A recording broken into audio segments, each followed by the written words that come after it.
My countrymen, this is Eli Berislao Pamatong, the jury president of the Republic of the Philippines.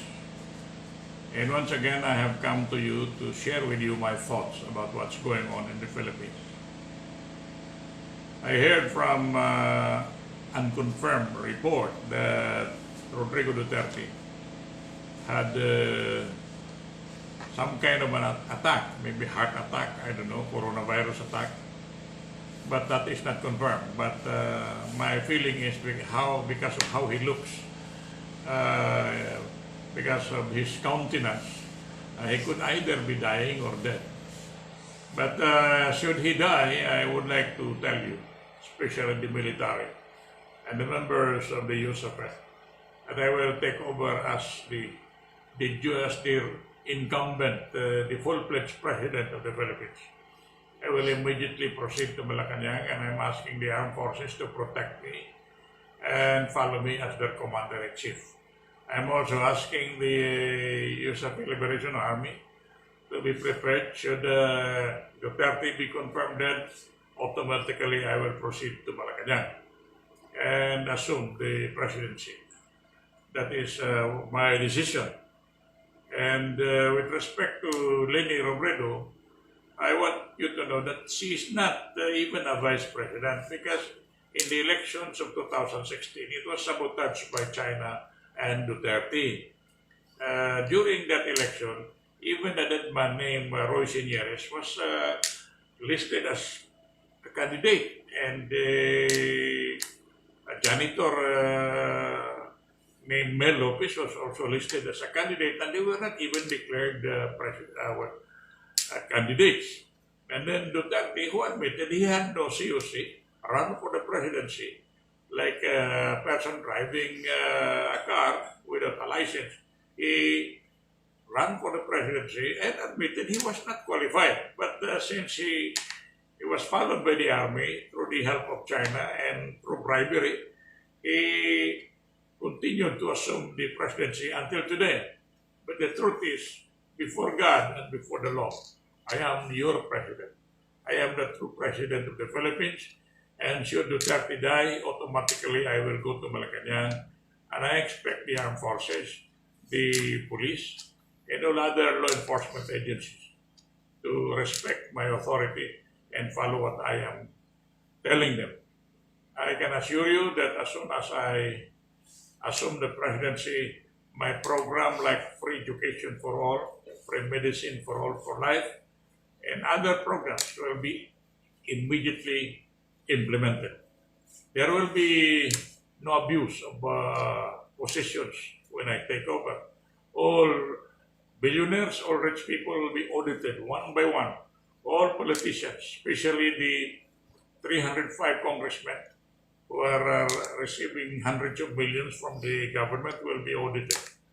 These people, the 305 congressmen, are receiving hundreds of millions, maybe even billions. Where are they? They are just sitting down on their, ass, doing nothing. Yet they are congressmen. What are they doing with the hundreds of millions they are receiving from the people? They are just, I'm sure they are listening to me now, but they are doing nothing because the only thing they know is to steal from the people. And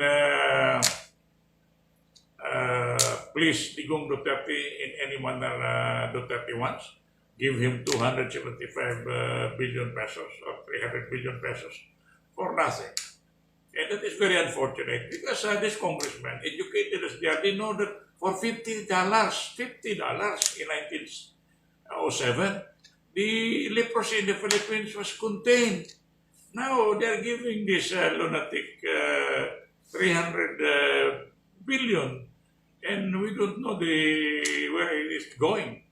What we can see is some officials like Leni Robredo giving masks, giving some food, which they are also soliciting from the public. But that is not appropriate or apropos for a vice president, because these are manual labor or menial jobs. You are claiming to be vice president, and you should come up with solutions on how to contain the coronavirus. But she does not seem to know that, and yet she wants to lead the country. Anyway, I feel very honored at this point of my life. I feel very honored that I was able to contact with 314 nations throughout the world, even if I'm just the jury president, and some countries are following me. So going back to Duterte, I believe Duterte is sick, very sick, if not dying, or maybe he's already dead, because he was so careless. He didn't mind if he was coming close to people who were sick with AIDS. And then the people around him were not warned that he might have been sick of AIDS, including his bisexual wife, Bongo. They were both sick. And I believe that circumstantially,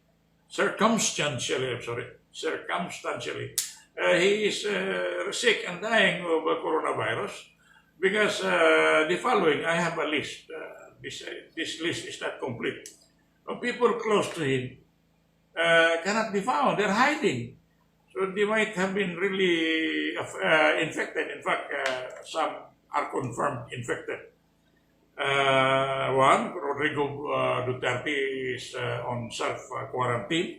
Bongo, his bisexual wife. Chief of Staff Santos. PNP Gamboa, Chief Gamboa. Bato de la Rosa, Eduardo Anyo, Meg Subiri, Coco Pimentel, Sonny Angara, and many others. So those who are very close to Duterte are all sick of coronavirus. Where did this coronavirus came from? Where did this coronavirus come from? It could have came from him. It could have come from him only. And so they are sick. Maybe this is what we call karma. And maybe the 30,000 people whom Duterte killed are waiting for him somewhere in hell or in heaven, I don't know. Na-karma na siya. He is already suffering from karma. So going back, we have a big problem. We practically don't have a president governing the Philippines. As a de jure president, I'm trying to do whatever I can to assume the role that of president insofar as the international community is concerned, like writing the 340 nations, proposing on what to do with AIDS, which no leader in the world has proposed, except yours truly, and proposing on what to do with the coronavirus. I'm sorry, I confused AIDS and coronavirus. Coronavirus in the Philippines, but nobody is listening so far. But down the road, I think they will have to follow or we will all perish together. I think I have said enough. I just want to repeat, I look forward to that day when I could no longer see our people wearing masks, so afraid, hiding in their homes or locked down in their barangays, and their cities, in their towns, in their provinces, in the regions. Whole Philippines are being locked down, punished, locked down, terrorized, reduced into prisoners for the illness of 1% of 99%. It's 100,000 out of 108 million. The majority are being terrorized, incarcerated in their own homes. I look forward to that day when there will be business as usual for everyone. And if my blueprint is followed, I assure you, the whole world, not only the Philippines, will be set free and they will breathe the air of freedom once again. They will breathe the air of freedom once again. Thank you and good day.